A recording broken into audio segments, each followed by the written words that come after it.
지금부터 12월 6일 주일 예배 시작하도록 하겠습니다. 묵도하심으로 우리 함께 예배드리도록 하겠습니다.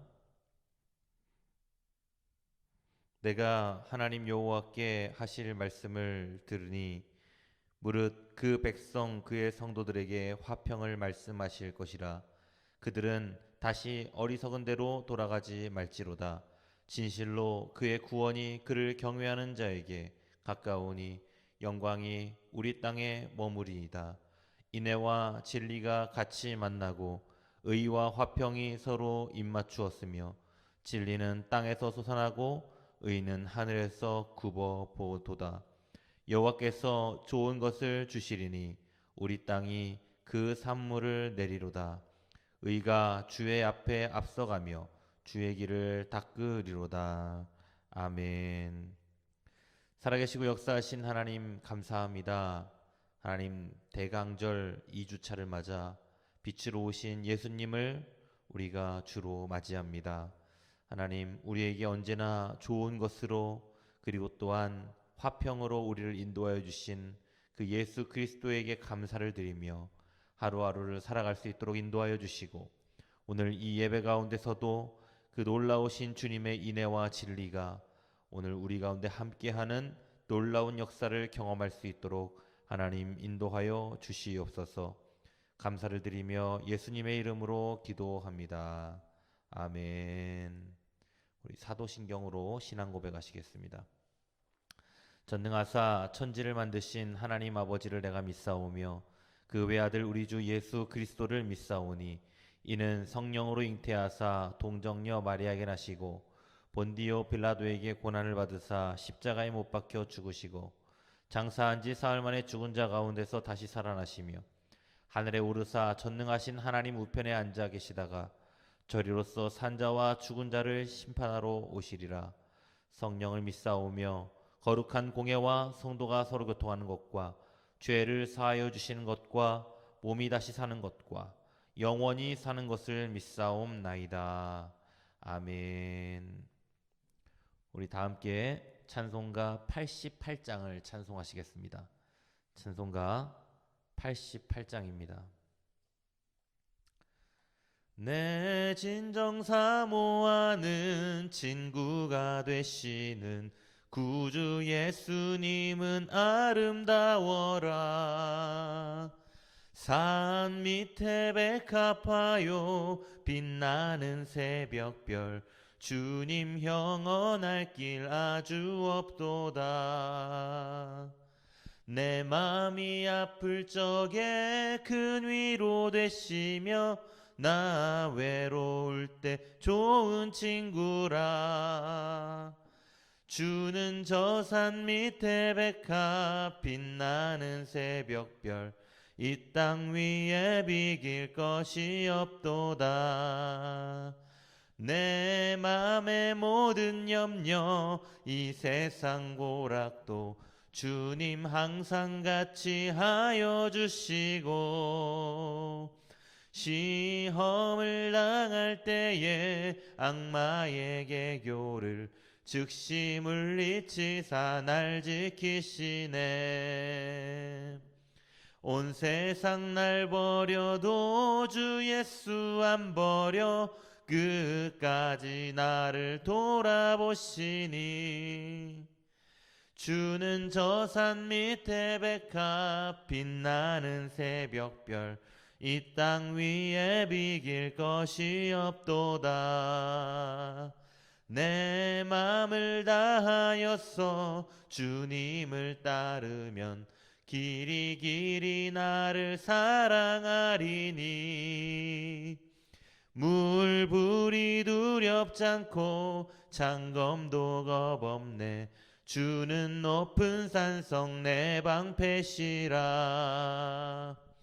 내 영혼 먹이시는 그네 누리고 나 친히 주를 뵙기 원하네. 주는 저 산 밑에 백합 빛나는 새벽별 이 땅 위에 비길 것이 없도다. 아멘.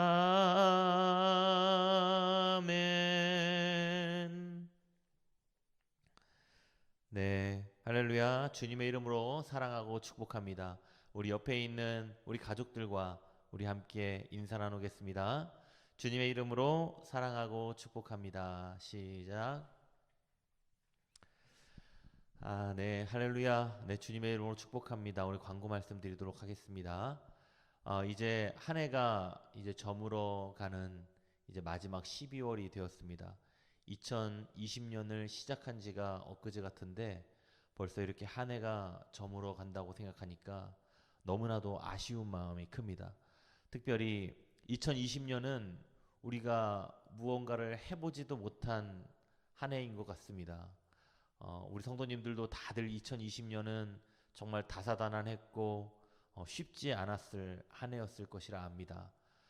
우리 2021년을 이제 새롭게 맞이하는 12월이 되었는데 2021년 잘 계획하시고 그리고 하나님께 기도하면서 잘 준비하시는 모든 성도님들 되시기를 간절히 축복합니다. 이제 우리가 당회를 해야 됩니다. 2020년 이제 당회를 해야 되는데 사실은 우리가 모여서 지금 예배도 드릴 수 없는 상황에서 이 당회를 하기가 참 어려운 상황입니다. 한 2주 뒤에 우리가 당회를 할 예정인데 온라인으로 하든 아니면 다른 방법으로 하든지 간에 제가 잘 방법을 간구해서 다시 한 번 더 이렇게 성도님들께 보고 드리도록 하겠습니다. 아마도 줌이라는 우리 그 인터넷 그 앱을 이용해서 우리가 할 가능성이 가장 클 것 같습니다. 많이 참여해 주시고 우리 성도님들에게 크신 은혜가 임하기를 간절히 축복합니다. 우리가 그리고 또 성전 이전을 앞두고 있습니다. 이제 우리가 1월 달까지 지금 이곳에서 계약이 되어 있으니까 이제 2달 남았네요. 이곳에서 좀 하나님의 은혜가 있었고 또 많은 일들을 했습니다. 하나님 기뻐하실 거라 생각하고 또 새로운 성전으로 이전하게 되면 그곳에서 또 우리가 하나님의 귀한 역사를 써내려가는 모든 성도들 되시기를 바랍니다. 가정에서 이제 예배드리고 있는데 교회에 못 오셔서 많이 답답하실 겁니다. 하지만 가정이 예배의 처소라고 생각하고 그리고 또한 그곳에도 동일한 하나님의 은혜가 임할 줄로 믿습니다. 성도님들 그곳에서 크신 하나님의 은혜를 경험하시기를 간절히 축복합니다. 네, 광고는 여기까지고요. 이번 주도 봉헌은 우리 온라인 계좌로 우리 봉헌하겠습니다. 밑에 나가는 주소로 계좌로 우리 정성껏 하나님께 우리 봉헌하시는 모든 성도들 되시기를 바랍니다. 제가 기도문을 낭독하고 봉헌 기도하고 우리 주기도문 하도록 하겠습니다. 기도문을 낭독하겠습니다. 세계로교회 성도들이 삶의 자리에 예배를 세우게 하소서. 날마다 말씀 묵상과 기도하는 삶을 살게 하소서. 삶의 현장에서 그리스도의 증인이 되고 복음을 전하게 하소서. 담임 목사님이 영육간에 강건하게 하시고 가정이 복되게 하소서. 각 가정이 회복되게 하시고 믿음의 가정이 되게 하소서. 병든 자, 가난한 자, 상처받은 자들이 회복되게 하소서. 세계로교회 부흥과 회복을 허락하여 주옵소서. 다음 세대 사역을 위하여 교회 학교가 세워지게 하소서. 전교인이 다 함께 지역 전도에 힘쓰게 하시고 동탄이 복음화되게 하소서. 비전 2025로 함께 교회를 세워나가게 하소서. 기도하겠습니다. 살아계신 하나님 감사합니다. 어렵고 힘든 상황 속에서도 하나님의 숨결과 또한 하나님의 인애와 자비를 경험하는 삶을 살아가게 하시니 얼마나 감사한지 모릅니다. 하나님, 코로나 바이러스로 인하여서 많은 사람들이 어려움에 있고 하나님 그들이 고통 중에 있습니다. 지금도 하루에도 몇십만 명씩 하나님 코로나 바이러스에 확진되는 사람들이 너무나도 많습니다. 하나님 우리를 이 절망과 좌절과 아픔 가운데서 구하시고 하나님의 은혜와 자비와 인애를 우리에게 베풀어 주시옵소서. 하나님, 이제 우리가 이것을 극복하기를 간절히 소망합니다. 하나님, 우리를 도와주시고 힘을 내어서 우리가 서로를 위로하고 또한 함께 협력하여서 선을 이루어가는 모든 세계로교회 성도들 될 수 있도록 주님 함께하여 주시옵소서. 하나님, 특별히 아픔과 질병과 그리고 또한 상처받은 영혼들이 너무나도 많습니다. 하나님, 그들을 축복하여 주시고 그들의 영혼 위에 하나님의 한량없는 은혜를 더하여 주시옵소서. 그래야 그들이 그리스도를 만나고 그리고 또한 그리스도를 위하여 하나님 나라를 위하여 일하는 새로운 일꾼들을 될 수 있도록 주님 함께하여 주시옵소서. 하나님 나라를 위하여서 오늘 감사의 예물을 드리는 귀한 손길들이 있습니다. 그들을 축복하여 주시고 하나님, 한량없는 하나님의 은혜가 더하여지는 귀한 영혼들이 될 수 있도록 주여 함께하여 주시옵소서. 세계로교회 이전에도 하나님 도와주시고 우리가 교회 성전을 이전하는 가운데 하나님의 은혜와 하나님의 놀라운 섭리가 함께하는 귀한 역사가 나타날 수 있도록 주여 함께하여 주시옵소서. 오늘 이 예배를 하나님께만 올려드립니다. 주님 홀로 영광 받아주시고 이 예배 가운데 함께하여 주셔서 주님의 크신 은혜와 영광을 바라보는 우리 모든 세계로교회 성도들 될 수 있도록 우리의 가정을 축복하여 주시옵소서. 감사를 드리며 예수님의 이름으로 기도합니다. 아멘. 하늘에 계신 우리 아버지시여, 이름이 거룩히 여김을 받으시오며 나라가 임하옵시며 뜻이 하늘에서 이루어진 것 같이 땅에서도 이루어지리다. 오늘날 우리에게 일용할 양식을 주옵시고 우리가 우리에게 죄 지은 자를 사하여 준 것 같이 우리 죄를 사하여 주옵시고 우리를 시험에 들게 하지 마옵시고 다만 악에서 구하옵소서. 대개 나라와 권세와 영광이 아버지께 영원히 있사옵나이다. 아멘. 네, 우리 오늘 하나님 말씀 보도록 하겠습니다. 오늘 우리에게 주신 하나님 말씀은 마태복음 20장 29절에서 34절까지의 말씀입니다.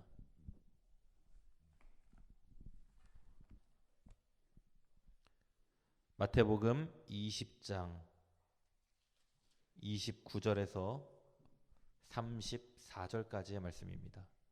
제가 봉독해 드리도록 하겠습니다. 그들이 여리고에서 떠나 갈 때에 큰 무리가 예수를 따르더라.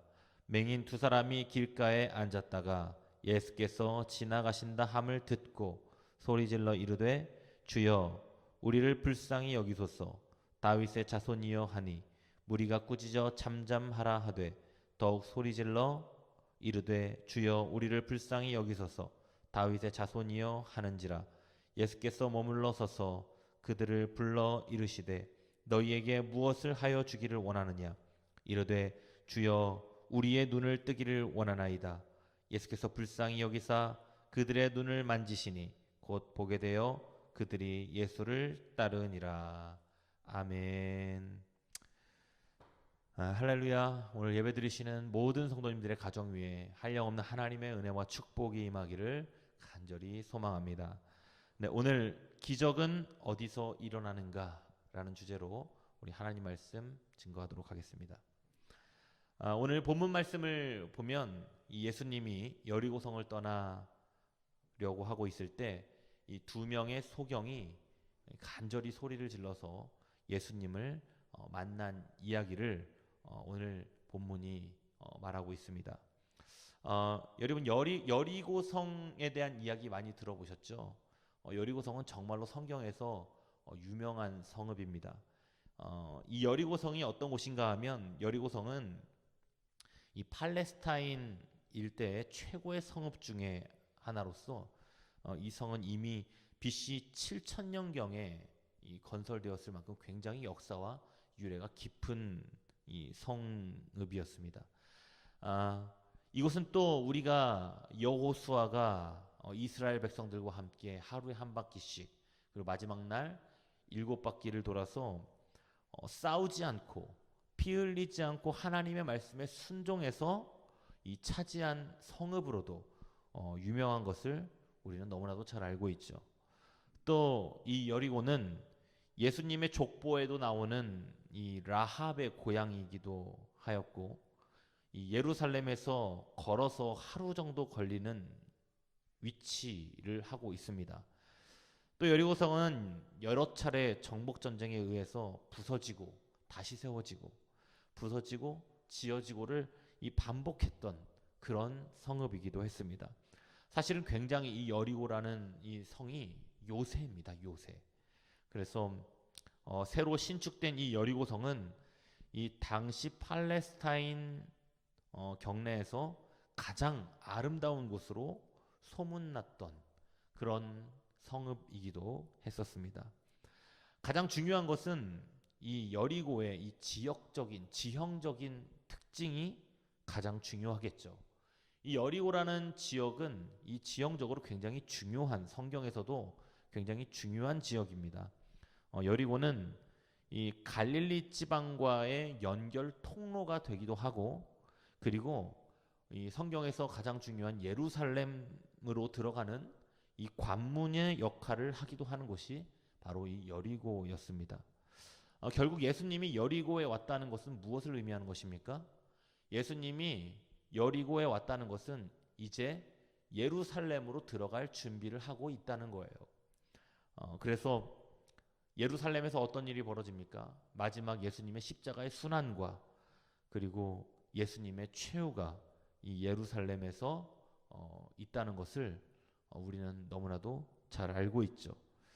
안 그래도 이 시즌이 유월절이라는 명절이 있는 시즌이었기 때문에 이 민족 최대의 명절을 지키기 위해서 각 지역과 각 지방에 살고 있는 수많은 인파들이 예루살렘 성전으로 모여들고 있었습니다.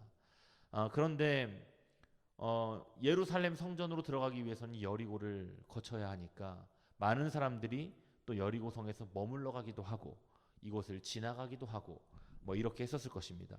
이런 와중에 예수님 또한 갈릴리에서부터 시작해서 각종 치유와 이적을 행하시면서 예루살렘으로 향하기 위해 여리고 성에 들어오신 것이었죠. 자, 여러 가지 치유와 기적으로 예수님에 대한 소문은 굉장히 대단했고, 예수님이 여리고를 이제 떠난다고 하실 때 수많은 인파가 예수님 주변으로 몰려들었습니다. 이곳에서뿐만 아니라 사실 예수님은 가시는 곳마다 엄청난 기적을 일으키셨죠. 광야에 계실 때나 산에 계실 때나 예수님이 말씀을 전하시기만 하면 삭막했던 빈들이 거대한 집회 장소가 되고 시간과 장소를 구분하지 않았어요. 반드시 성전에서 말씀을 전하신 것도 아니고 어디 회당이나 아니면 강당에서 말씀을 전하시기만 한 것도 아니었습니다. 예수님이 말씀을 전하시는 곳에서 곧 그곳이 집회 장소가 됐어요. 광야에서 말씀을 전하시면 광야가 집회 장소였고 산에서 말씀을 전하시면 산이 집회 장소가 됐습니다. 그만큼 예수님의 말씀에 능력이 있었고 그 능력의 말씀과 그 치유의 능력을 보기 위해서 수많은 사람들이 예수님 주변으로 몰려 들었었던 것이죠. 우리는 예수님의 이런 모습과 이런 광경을 보면서 우리는 여기서 어떠한 원리를 발견할 수 있냐면 바로 부흥의 원리를 발견할 수 있습니다. 지금 이렇게 코로나 바이러스가 확산되는 시점에서 교회가 지금 예배도 드리지 못하고 있습니다. 물론 예배를 안 드린다기보다는 가정 예배로 온라인 예배로 우리가 전환해서 드리고 있죠. 사실 이런 시점에서 부흥을 이야기한다는 것은 참 마음이 어렵습니다. 하루 확진자가 600명이 넘고 있습니다. 우리 교회도 올해는 모여서 예배 드린 날보다 모이지 못한 날이 훨씬 더 많습니다. 지금도 우리는 온라인 예배를 드리고 있죠. 저는 지금 이 텅 빈 예배당에서 홀로 서서 예배를 인도하고 있는데 가끔은 이 텅 빈 예배당을 바라보면서 정말 마음이 아플 때도 많습니다. 그런데 이런 상황에 부흥을 이야기한다는 것은 쉽지 않습니다. 그런데 우리가 오늘 본문 말씀을 보면서 부흥의 원리를 조금 이해할 수 있습니다. 여러분, 부흥이라는 것은 건물 때문에 부흥이 일어나는 것이 아닙니다. 그리고 교회가 어디에 위치했느냐에 따라서 그 지역적인 문제 때문에 부흥이 일어나는 것도 아닙니다. 어느 교회든지 예수님께서 말씀을 가르치셨던 광야보다 위치가 낮고 그리고 또 상황이 더 좋을 겁니다. 문제는 교회에서 예수님을 보여주느냐 보여주지 못하느냐, 이것이 중요한 겁니다. 예수님이 어디에 계시는지 소문만 들리면 사람들이 구름같이 몰려들었어요. 여러분, 교회에 정말 필요한 것은 갖가지 프로그램이나 아니면 여러 가지 놀이나 또는 친목 모임이나 이런 것들이 사실 중요한 게 아닙니다. 사실 교회에서 제일 중요한 거는 그리스도의 역사입니다. 예수님이 지금 우리 안에 살아 역사하고 계시는가? 광야에서 그 능력의 말씀을 전하시면서 수백 명의 그리고 수천 명의 수만 명의 사람들을 끌어모았던 그 예수님의 그 놀라운 능력이 지금 우리 교회 안에 있느냐? 그것이 중요한 것이죠. 사실 예수 그리스도 그분의 역사가 우리 안에 필요한 것입니다. 그래서 예수님을 증거하고 그분을 드러내는 교회는 언제나 부흥하는 것입니다. 30절 말씀을 보면 이제 오늘 본문에 등장하는 두 명의 소경이 등장하게 됩니다.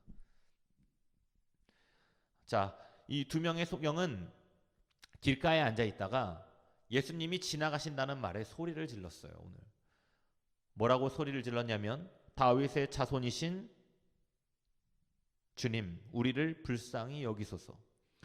6월절 예루살렘으로 향하는 인파와 그리고 예수님을 보기 위해 모여든 수많은 인파, 지금 예수님 주변에는 수없이 많은 사람들이 둘러싸고 있었고 굉장히 소란스러운 상황이었을 것입니다.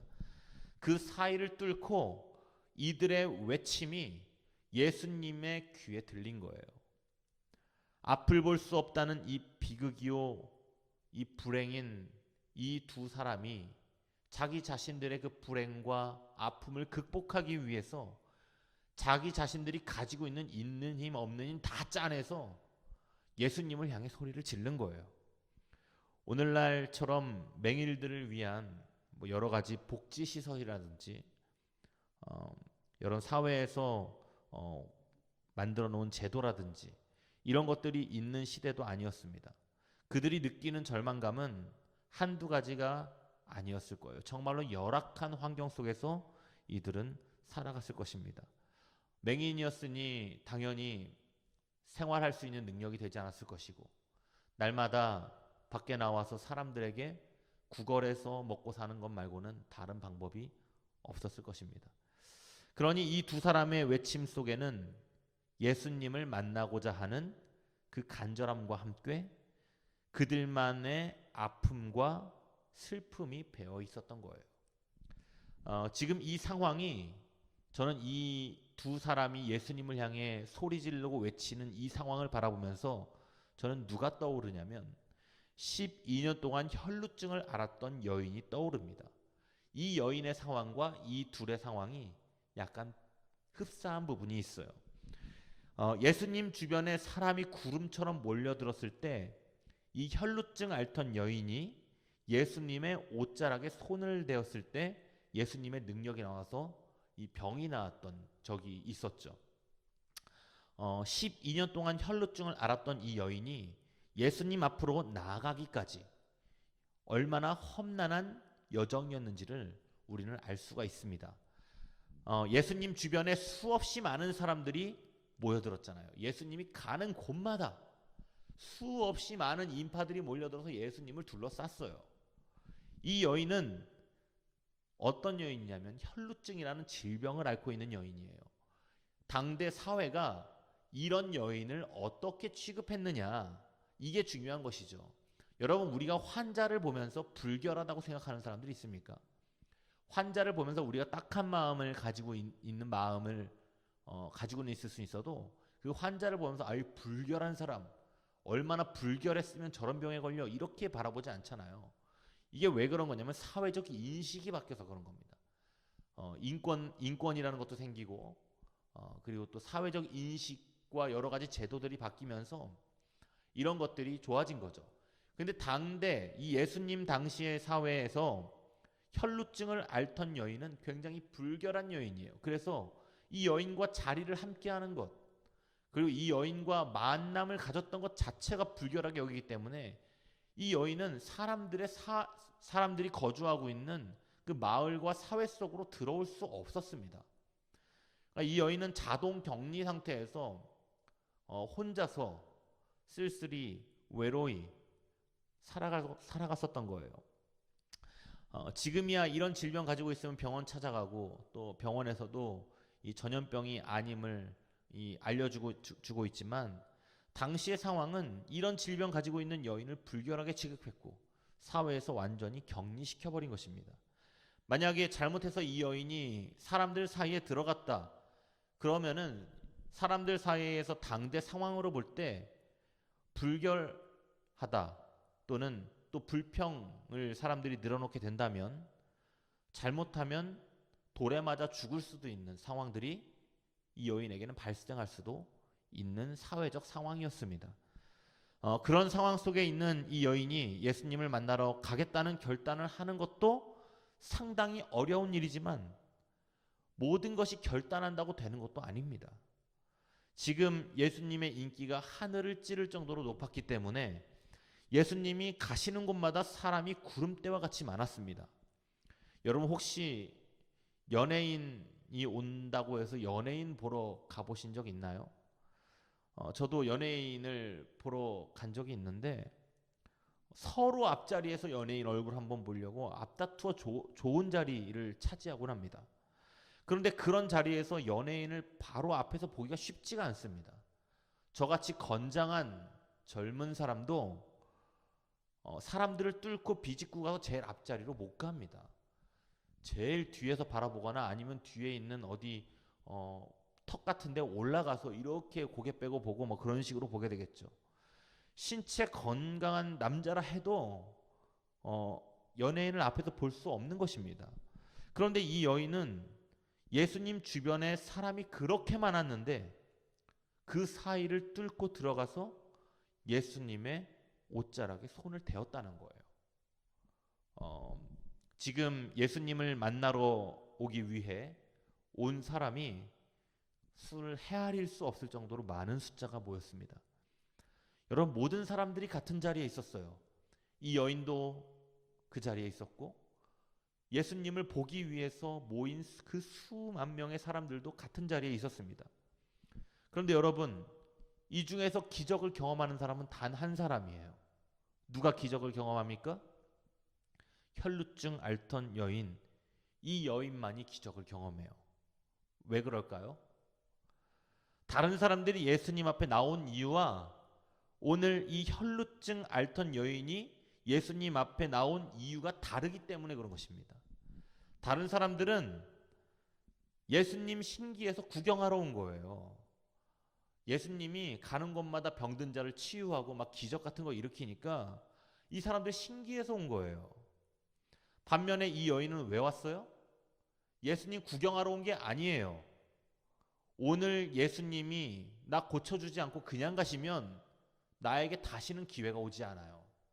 그래서 이 여인은 오늘 목숨 걸고 나온 거예요. 나는 오늘 예수님 앞으로 간다. 혹시 가다가 사람들이 불결하다고 해서 이 돌팔매로 돌에 맞아 죽을지언정 나는 오늘 예수님 반드시 만난다. 이 여인은 오늘 목숨 걸고 나온 겁니다. 그 여인의 절박함과 간절함이 기적을 만들어낸 거예요. 예수님의 능력과 관심은 언제나 간절한 사람에게 흘러가게 되어 있는 것입니다. 여러분 오늘날 교회도 마찬가지입니다. 여러분 오늘날 교회에 수없이 많은 사람들이 모여듭니다. 코로나 이전에는 주일날에도 대한민국 몇 천만 명이 예배를 드려요. 그런데 그 중에서 모두가 예수님을 경험하고 모두가 예수님의 기적을 체험합니까?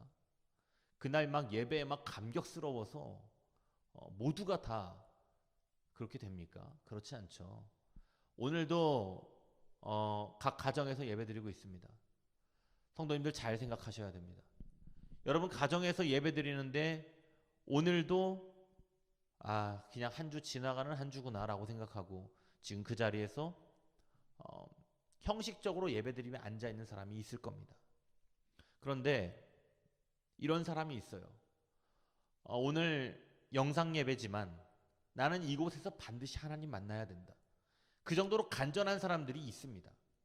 누가 예수님 만나고 누가 예수님의 기적을 체험하냐면 바로 지금 모니터 앞에 앉아서 예배 드리지만 그 모니터 앞에서 가장 간절하게 주님을 찾는 사람, 그 사람이 오늘 주님 만납니다. 주님의 기적의 역사가 그 사람한테 나타나요. 여러분 오늘 본문의 말씀도 마찬가지입니다. 오늘도 예수님 주변에 수없이 많은 사람들이 모여들었고 그런데 그 모여든 그 수많은 군중들에게는 별다른 일이 일어나지 않습니다. 심지어 예수님도 여리고에서 볼일 다 보시고 이제 예루살렘을 향해서 나가려고 하실 때였어요. 예수님이 그냥 지나가고 있었던 겁니다. 그런데 그때 두 명의 소경이 소리칩니다. 다윗의 자손 예수여 우리를 불쌍히 여기소서. 심지어 그때 모였던 그 무리 중에 많은 사람들이 조용히 하라고 꾸짖기까지 했어요. 그럼에도 불구하고 이들은 멈추지 않고 계속해서 소리를 지르면서 예수님을 찾습니다. 수많은 사람들 사이를 뚫고 그리고 그 사람들의 제지에도 아랑곳하지 않고 예수님을 향해 소리를 질러댄 거예요. 우리는 이 모습을 보면서 또한 하나의 영적인 원리를 찾게 됩니다. 예수님은 이들의 부르짖음을 듣고 가던 길을 멈추고 그들을 부르셨어요. 너희들이 무엇을 주기를 원하느냐고 물으셨습니다. 이들이 주님께 응답을 받게 된 원인은 그들의 끈질기고 간절한 그들의 부르짖음이었어요. 만약 그들이 사람들의 책망에 압도되어서 한두 번 부르다가 포기했다면 주님의 응답을 듣지 못했을 수도 있습니다. 여러분 주님께 응답받는 영적인 원리는 성도들은 무엇을 기도하든 끈기와 간절함이 있어야 된다는 거예요. 여러분 야곱이 야복 나루터에서 하나님의 천사를 만나죠. 그리고 그 천사가 떠나려고 하자 그 천사를 붙들고 막 늘어지기 시작합니다. 이것을 성경은 야곱이 천사와 씨름을 했다라고 표현하고 있는데 여러분 이 자리에서 천사와 씨름해서 이겨서 야곱이 새 이름을 얻습니다. 그 이름이 무엇입니까? 바로 이스라엘이라는 이름을 얻게 돼요. 야곱은 그날 밤 야복 나루터에서 밤이 새도록 천사를 붙들고 늘어졌어요. 물론 그 일로 천사에게 이 환도뼈를 맞아서 이 다리가 환도뼈가 부러져서 평생 절름발이로 살아야 하긴 했으나 야곱은 엄청난 축복을 받게 됩니다. 그런데 여러분 모두가 끈질기고 간절하게 매달린다고 주님이 응답해 주시고 기적을 보여주시는 건 아닙니다. 여러분의 기도와 여러분의 부르짖음이 만약 정욕에 쓰려고 잘못 구하는 기도라면 아무리 구해도 응답은 없을 것입니다. 그러나 올바른 기도, 끈기와 간절함을 가지고 있는 그 기도는 주님이 반드시 들으시고 응답하여 주시는 줄로 믿습니다. 사랑하는 성도 여러분, 기적은 어디서 일어납니까? 주님의 기적이 일어나는 곳은 여러분 사회적 지위와 상관이 없습니다. 부자와 가난한 것도 상관이 없어요. 우리의 외모와도 상관이 없습니다. 여러분 우리에게 간절함이 있어야 돼요. 그리고 끈기를 가지고 기도해야 되는 것입니다. 마치 야복 나루터에서 야곱처럼 우리는 그렇게 기도해야 되는 거예요. 오늘 나를 축복하지 않으면 절대로 갈 수 없습니다. 오늘 나의 이야기를 들어주시지 않으면 나는 절대로 일어나지 않겠습니다. 라는 이 간절함과 굳건한 의지가 내 안에 있어야 되는 거예요. 주님을 만나고자 하는 굳건한 의지. 주님을 붙들고 간절히 매달려야 되는 것입니다. 그런데 이렇게 하려면 우리에게 무엇이 필요합니까? 여러분, 바로 이렇게 하기 위해서는 우리에게 믿음이 필요한 것입니다. 누구든지 주님의 약속을 믿는다면 응답이 늦어질지라도, 당장 어떠한 소리가 들리지 않는다 할지라도 믿음이 있다면 여러분 끝까지 기다리고 인내할 수 있는 거예요. 여러분에게 마지막으로 질문 한 가지를 하겠습니다. 여러분, 어떤 사람이 기도를 잘하는 사람입니까? 여러분, 어떤 사람이 기도 잘하는 사람이라고 생각하십니까? 언변이 유창해서 아주 멋진 말 잘 끌어오는 사람, 그런 사람 기도 잘하는 사람이라고 생각하십니까? 기도를 잘하는 사람은 여러분, 멋진 말을 하는 사람이 기도를 잘하는 사람이 아니라 하나님을 만나는 사람이 기도 잘하는 사람입니다. 말을 아무리 유창하게 해도 그 사람이 하나님을 만나지 못하면 아무런 소용이 없는 거예요. 우리가 기도하는 이유는 하나님 만나기 위해서잖아요. 하나님께 응답받기 위해서 우리 기도하는 거잖아요. 그렇다면 하나님께 응답받는 기도를 해야 되는 거예요. 하나님을 만나는 기도를 해야 되는 거예요. 그것은 사회적 지위가 높든 낮든과 중요하지 않습니다. 말을 잘하고 못하고가 중요하지 않아요. 기도를 잘 쓰는 것과 못 쓰는 것이 중요하지 않습니다. 기도로 하나님의 팔을 움직여서 역사가 나타나게 하는 사람, 여러분, 바로 그런 사람이 위대한 기도자인 겁니다. 우리는 거기에 초점을 맞춰야 되는 거예요. 하나님의 응답을 듣는 기도, 하나님을 만나는 기도. 누가 그리스도와 동행하는 사람입니까? 그분이 보여주신 삶의 자취를 따라가는 사람. 사랑하는 성도 여러분, 기적은 어디서 나타납니까? 기적은 간절한 사람에게서 나타납니다. 여러분의 삶의 목적에서 주님을 만나는 일이 가장 중요한 일인 사람, 그리고 이 세상 어떤 누구보다 더 간절하게 주님을 원하는 사람, 여러분, 그런 사람은 주님을 만나는 기적을 경험하게 될 것입니다. 오늘 이 두 명의 소경처럼 그들의 신분이 높아서도 아니고, 그들이 돈이 많아서도 아니고, 그리고 그들이 남들보다 월등한 무엇이 있었어도 아닙니다. 오로지 우리의 삶의 목적에서 주님을 만나는 일이 가장 중요한 사람, 그런 사람이 주님 만나는 겁니다. 아마 우리 성도님들 중에서도 간절한 기도 제목을 가지고 기도하시는 분들 많으실 겁니다.